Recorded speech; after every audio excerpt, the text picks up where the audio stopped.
journalists who are joining us, and I want to talk about America's involvement in this situation. The U.S. has been largely supporting Israel. If the war in Israel is unjustified, that implicates the U.S. in an unjust war. If the war is justified, then we have an ally that requires our help.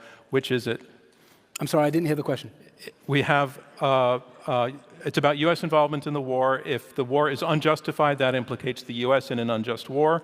If it's justified, we have an ally that requires our help. When this war began, President Biden said that Israel is facing sheer, pure, unadulterated evil. It was so obvious in the moment of shock after October 7th that for Israel to defend itself, it has to dismantle the Hamas terror regime, that President Barack Obama said we must stand by our ally Israel as it dismantles Hamas. The United States has made valuable support to Israel in its goal of bringing down the Hamas regime. What we need is pressure on Hamas and its patrons, Qatar, Turkey, and Iran, to let the hostages go. That pressure has not been forthcoming.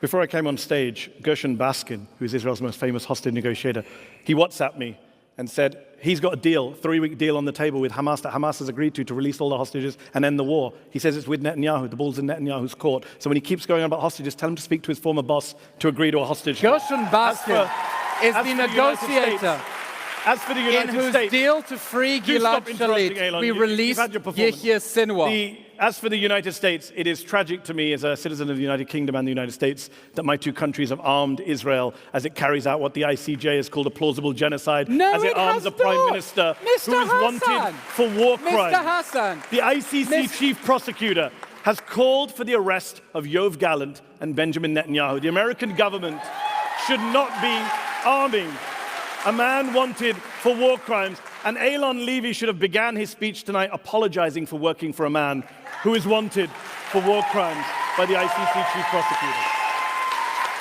Mr. Donver, you called me to account at the beginning of the debate and said I should not have called my opponent a liar. The former president of the ICJ, Joan Donoghue, had to go on many TV, other judges disagreed with her. Had to go on TV The to American explain judge who Let him that speak. the ruling did not define there was a plausible genocide. Actually, the other she had to judges go on disagreed with TV her. to Collective refute voting. the lie. The only reason for you to make that the ICC lie, chief prosecutor the called for an only arrest warrant, Eilon. whose arrest warrant claims were Did the based on ICC lies. All right, this is not helping. We are not able to hear what anybody is saying. We're not able to hear what anybody's saying. You're both talking at the same time, and I'm talking at the third time. So let's stop this.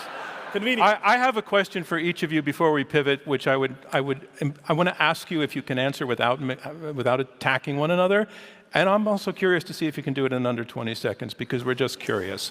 Each of you came to this debate, and by your decision to participate, we saw on social media that both of you were attacked by members of your own camp for being even on the stage with somebody who's holding the opposing view. But you showed up anyway. Eilon, why did you show up? 15 seconds. Because Iran, the Palestinian nationalists, and their allies are waging a war of misinformation that has one purpose. They want to destroy Israel.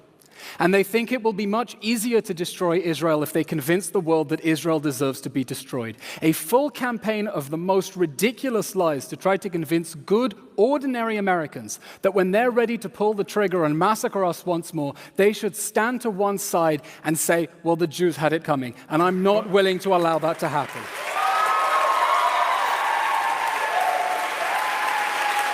You recall the question? Statement. Sorry? Okay, just a 20-second answer. Yeah.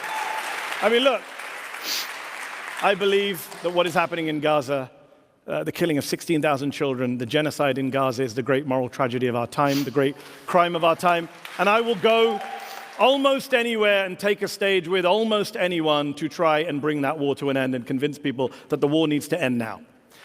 May I add something? No, we have to move forward. All right, we're going to bring in some other voices now. We have some journalists. We have 4 journalists who are each going to ask one, I hope, very short question. There are people who have been writing about the area for a long time, particularly about the situation now. and they are certainly not monolithic in their own views. I first want to go to Peter Beinart. He's a journalist who's written for Time, the New York Times, The Atlantic. He's former editor of the New Republic and editor-at-large of Jewish Currents. Peter, if you can stand up, there's a microphone, I believe, in the aisle for you, and ask your incredibly short question. Thank you. Éilon, you suggested that the goal of the war was to depose Hamas from power, but on October 11th, Benjamin Netanyahu said the goal of the war was to destroy Hamas. On October 12th, Yoav Gallant said, the defense minister said the goal was to wipe it from the earth, because I think they understood that even deposing Hamas would not necessarily make Hamas less of a fearsome threat. The Taliban didn't become less of a fearsome threat to the United States once they stopped holding power. Saddam and his forces didn't become less of a fearsome threat once they no longer held power. They recognized that winning this war meant destroying Hamas. And yet your own former colleague, Daniel Hagari, Peter, the IDF spokesman, said it's not possible. To be clear, I'd like you to be on the record. Do you think it's possible to destroy Hamas, or were Netanyahu and Gallant wrong? I believe it is possible to remove the Hamas terror regime from question. power. Whether leaders used belligerent rhetoric that exaggerated the goals of the war. No, look, Hamas needs to be destroyed. It's an idea. Some ideas deserve to be destroyed. And whether that idea is destroyed or not depends on the lessons that the people of Gaza take from this war. Will they conclude that terrorism is a dead end, that their leaders have repeatedly led them into disaster after disaster as part of their forever war against the Jewish state in any borders whatsoever, or will they take the lesson that in fact they were rewarded for the October 7th massacre? That is what is at stake here, and we are trying to convince the people of Gaza terrorism is a dead end. There is no light at the end of that tunnel. Mehdi, you also get to respond. You can respond. An answer? I think Peter made the point very eloquently. It's a nonsensical war aims. The real war aims, of course, are what the Israeli ministers say. When Smotrich says the aim of the war is to annihilate Gaza, that is the aim. I take him at his face value. When he literally said that. And when they say this stuff, when they talk about resettling Gaza, when they talk about staying in Gaza, that is what they mean. This is not about. Can I finish an answer, Éilon, one time? Not government policy and goes against government. I would just say this. Yeah, let him finish, if you want to convince the people of Gaza that terrorism is a dead end, then stop inflicting terrorism on them. Every accusation is a confession, Mehdi.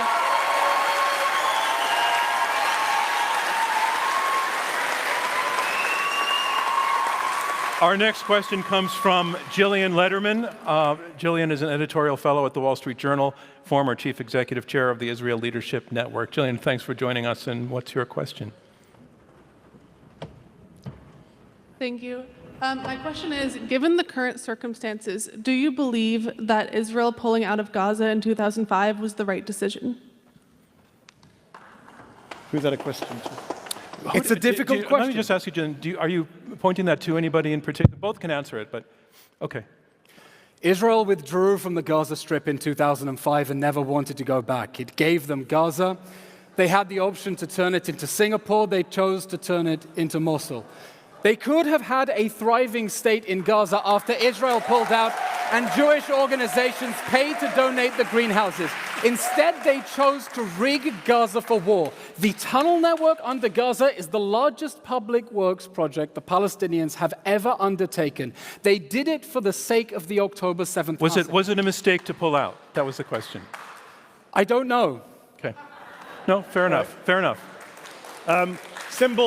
Simple answer is, of course, Israel did not pull out of Gaza. As the ICJ has pointed out just recently, Gaza is occupied territory. Let me put it very simply to you. What Éilon doesn't tell you is when they pulled out, they kept control of Gaza's land borders, not with Egypt. Not with Egypt. With of course Egypt. we controlled Israel the borders. and Egypt We're on the other kept side the of land it. borders. Have you noticed I can never finish an answer without an interruption? The land borders, the sea waters, the air, and wait for it. And the population registry. If you're born in Gaza, you have to be registered with the Israelis. If you were born in New York and your birth had to be registered with a foreign country, would you say you were occupied or not occupied? Would you say you're a free people or an unfree people? It's an absolute lie. The occupation never ended. Israel ended the occupation of Gaza in 2005. Then why did you keep the population? Wait, let me interrupt you. Hold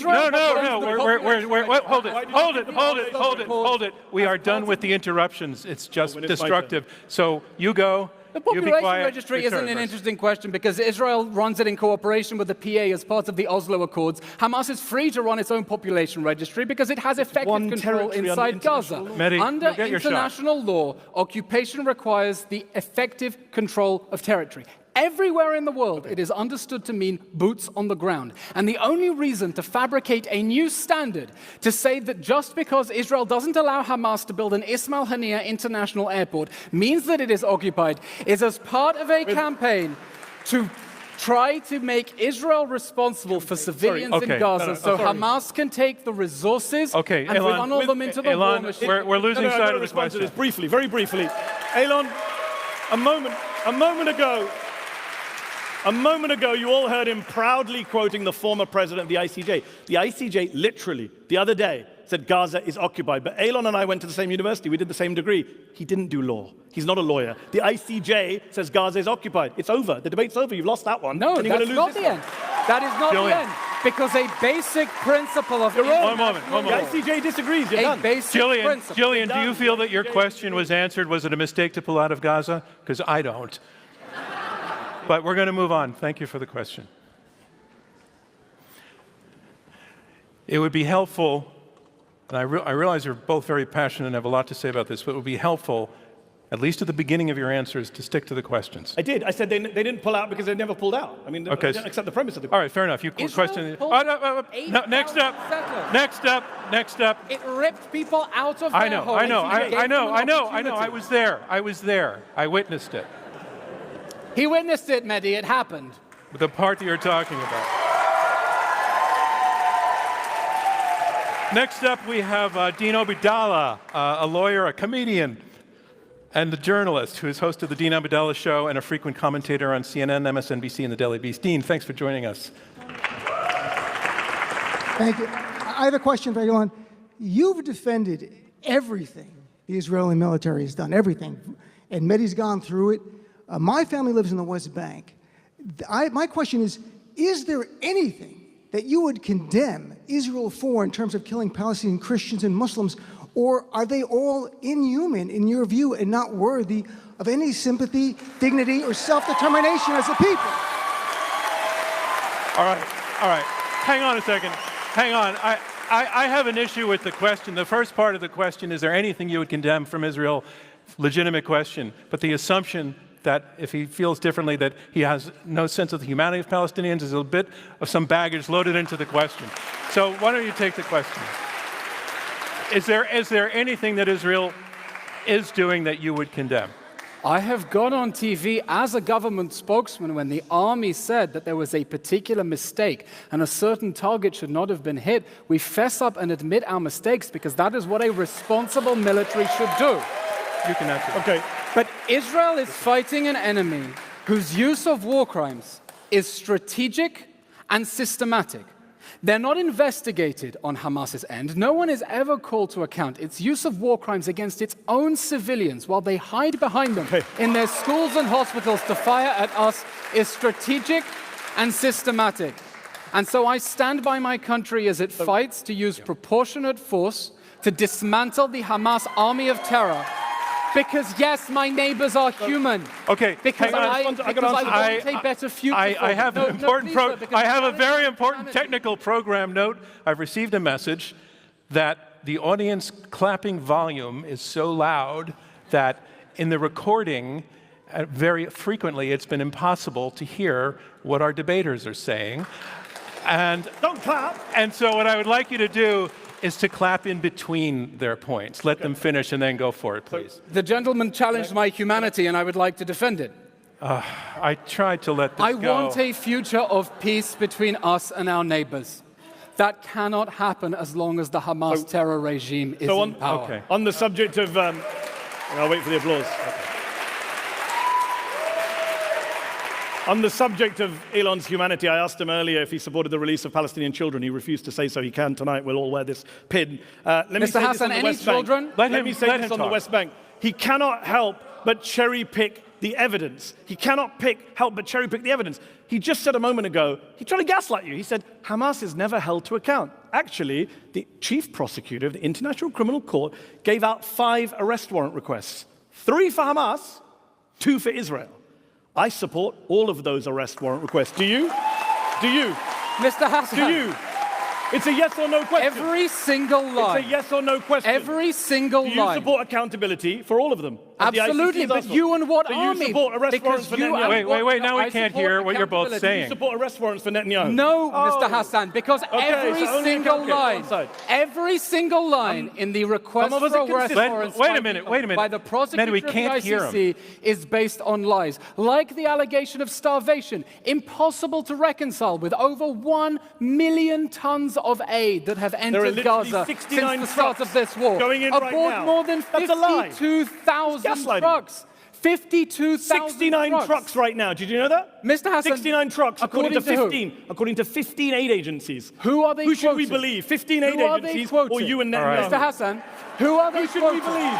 Mr. Hassan, 15 aid Mr. agencies Hassan. or you? These aid agencies are quoting UNRWA. The aid Do you agencies are believe that Hamas. UNRWA's statistics are accurate, yes or no? Actually, no. they're not. Excuse me, wait a minute, Because wait a on minute, wait a their minute, wait a minute, wait a dashboard, but minute. if you don't Wait know a the minute, statistics wait a are minute, accurate, They're not wait a quoting minute, UNRWA. wait a minute, That's a lie. wait a Sorry, minute. that's a lie. Is this helpful?